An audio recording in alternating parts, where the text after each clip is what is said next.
On this episode of WGTV, academic pressure is feeding into student burnout. I feel like there definitely are long-term consequences of burnout in school because I feel like it'll lead a lot of students to be unmotivated, to want to do things or challenge themselves in the future if they push themselves too hard. A striking accident called the Prosper community to action. It's weird. It's like humbling because you realize how much you really need things and need people when they help you and stuff. And the district juggles 4 football teams in one stadium. Growth that came from 1 high school to 4 high schools.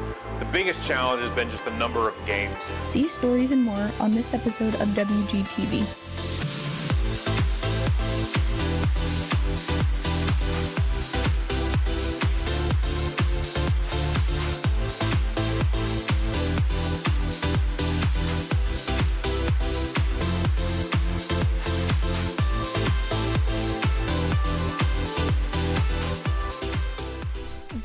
Wildcats, and thank you for tuning into this episode of WGTV. Live from the Grove, I'm Alex Dawson. And I'm Camille Salinas. We have many exciting stories coming up, but first, Camila is going to catch you up on what's been happening at the Grove. Camila?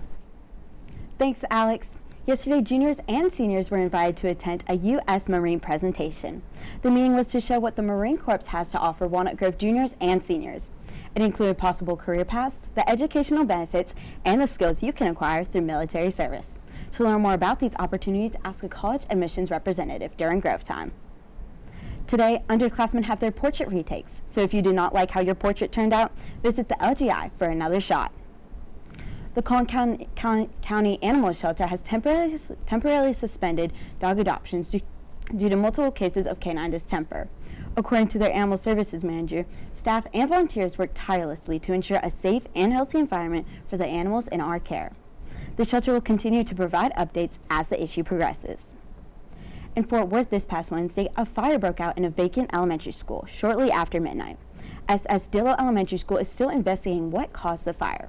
More than 80 firefighters rushed to the scene and no one was injured. Continuing on the topic of school, many students at Walnut Grove have been experiencing high levels of stress. Emma McQuitty expands on the pressures of school. After safely evacuating their house. Long-term emotional, physical, or mental exhaustion from excess stress. Though when people think about peer pressure, they don't think of textbooks, academic pressure is making its way through the school. Our district is so competitive, like there's always talk about GPAs, class rank, and stuff like that, or even just like a grade on the test.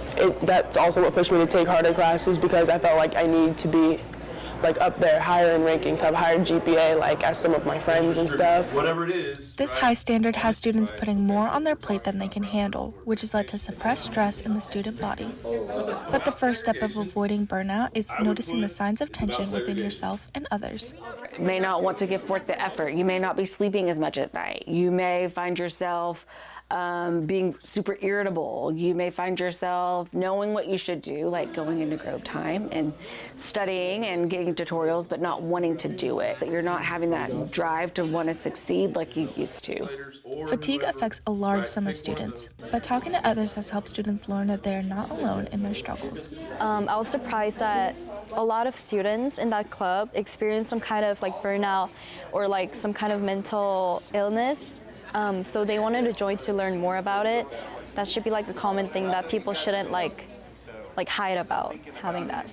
Burnout may seem unavoidable, but you can work through it by talking with loved ones and giving yourself rest during high-stress periods. For WGTV, I'm Emma McQuitty. If you are experiencing burnout, try to find a balance between high achievements and good mental health.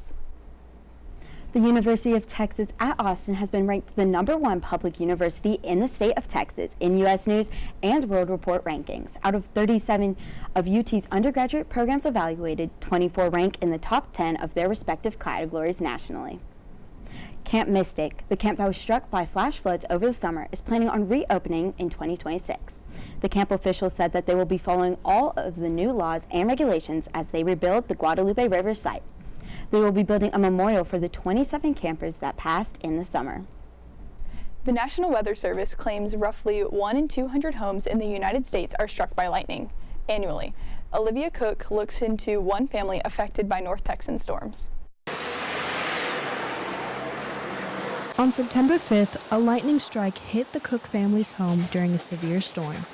After safely evacuating, their house was left in ruins. It's just weird to lose everything just in one big electricity blow, lightning, you know. So yeah, I'd say definitely shocked. The Cooks had lost all of their belongings due to a fire that was sparked by the strike. As they began their journey to recovery, Andalyn and her family were able to seek support from various places within their community. I felt really bad for them and devastated for them. I was just in shock. I was like, how can this happen to them? They just lost everything. And I just kept them in my prayers and am continuing to pray for them. The family not only lost personal items, but also many memories made within their home. Despite the aspects of this damage, the constant aid they received provided a new perspective. You know, it's weird. It's like humbling because you realize how much you really need things and need people when they help you and stuff. So yeah, it's been like giving me a new sense of gratitude for everything that I had or have. The Cook family has been embraced by those who support them as they continue to recover from this impactful event. For WGTV, I'm Olivia Cook. As we reported 2 weeks ago, the community has stepped up to help the Cook family. The GoFundMe, made to clothe and support temporary housing expenses, has raised over $17,000 for the Cook family. On a lighter note, the Walnut Grove volleyball team dominated Sherman at their home this past Tuesday. Jackson Kangierski is in studio to tell you more. Jackson? Thanks, Alex. Starting things off with girls volleyball, their most recent game was against Sherman, where the Wildcats swiftly took out the Bearcats 3-0. However, the more exciting game was last Friday. The girls pulled off a close victory against the Lovejoy Leopards, leaving their district business up to their matchup today against McKinney North. The Bulldogs are currently ranked 7th in the state, and they're leading the district as of right now with a 5-0 record. However, with tonight's game at McKinney North, the Wildcats have a chance to take their claim for the district title. After last week's bye week, the girls' football team is looking to continue their success and take on the Denison Yellow Jackets at their home field today. Let's hope the Wildcats' reception is positive. And speaking of receivers, for the Yellow Jackets, they have Brandon Douglas, and for the Wildcats, we have Hayden Cooley. Both of the top receivers for each team look very even, but Cooley averages just a little more yards per carry. Overall, it'll be up to the rest of the team to find some cracks in the armor. And it's not a home game today, but Friday Night Lights at Children's Health Stadium is one of the most anticipated events here at the Grove. Cruz Engstrom dives into how the stadium's crew is managing all 4 PISD high schools. Children's Health Stadium has been the home field of Prosper ISD football for over 6 years. But the management of the stadium has changed over time, especially with the addition of Richland, a 4th high school at an already busy stadium. With the growth that came from 1 high school to 4 high schools, the biggest challenge has been just the number of games. And so the first year we played here, we only had 6 games in the whole season. This year we're going to have upwards of 28 home games. And so I have to staff all those, prep all of the schedules and all the graphics for each of those teams. And so that's the biggest challenge, is the scheduling and just the sheer number of events that are here when I'm only working here part-time. Beyond finding space on the calendar, the crew has to also customize the game day experience for every school. From the music played to the school graphics, each high school means a new identity to embrace. Adding Richland definitely impacts my job because with each individual school, they all ask us different songs to play during different times, or they want different things to happen at different times. And so adding a 4th school, it's just another school that we have to get used to and put on a different production for. But at the end of the day, we treat it like it's every other school, like it's our home school, and that we try and put on the best production that we can. Even with the challenges that the 4th PISD high school brings, it isn't the end of the world for these veterans. For some, the explosive growth has become more of a routine. So with the addition of Richland, it didn't bring any new challenges for me really, because this is the 3rd time I've been through this. So when Rock Hill opened, I had to come and redo all the graphics, and then Walnut Grove opened, did the same thing, and Richland opened. So I've done this a few times before, and so it wasn't a big challenge for me. And so after the initial startup, it's running smoothly. From only 6 games a season to nearly 30, the logistics are intimidating, but having a rhythm keeps the Jumbotron flowing. For WGTV, I'm Cruz Engstrom.